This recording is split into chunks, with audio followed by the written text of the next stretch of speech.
xukuumadda jamhuuriyadda Soomaaliland ee uu hogaamiyay madaxweyne Muuse Bihi Cabdi ayaa si rasmi ah u shaacisay in la qaadan doono dufcadii labaad ee ardayda shaqo qaran sanadka fooda inagu soo haya ee 2020 sidaasina waxa warbaahinta uu sheegay agaasimaha guud ee shaqo qaran Maxamed Xuseen Cismaan Muadinka madaxweyne hadii alla yiraahdo markii hore dafcadii hore waxaan isticmaalaynay 3 xero ciidanka qaranku leeyihiin kuleeyada saraakiisha iyo kuleeyada saraakiil xigeenka labada waan isticmaalaynay tan marka imika labadii kuleeyadood kale aan isticmaalaynay 600 baa ku jiray 600 imika way naga buuxdaa oo sanad baa lagu jiray kuleeyadan ama 2 sanadood xiriir bay noqonaysaa tababarada ay bixinayeen waxaan ugu khasabtay inaanu intan in laga dhisno xeradan waxay qaadaa 400 oo kaliya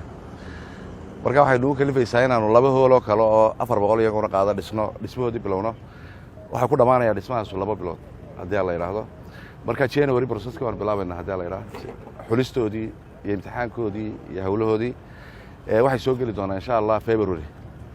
intan imika dhismaha guriyaha si soconaya waxa kale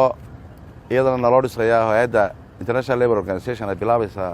berri ama saadama ayaamahan hoolkii cuntada oo dhinaca tiyaatarka oo kuraasida iyo miisasku ay yihiin kuwa fiksida oo shuba ku dhagan oo marna lagu siinayo lecture-rada oo projector ku xidhan yihiin marna ay ku cuntaynayaan kaana waa naloo dhisayaa iyo labada hoole hurdada oo ku kordhinayno wax naga xubin ma jiro Axmed Saki Daahir Xasan warbaahinta qaranka magaalada Hargeysa.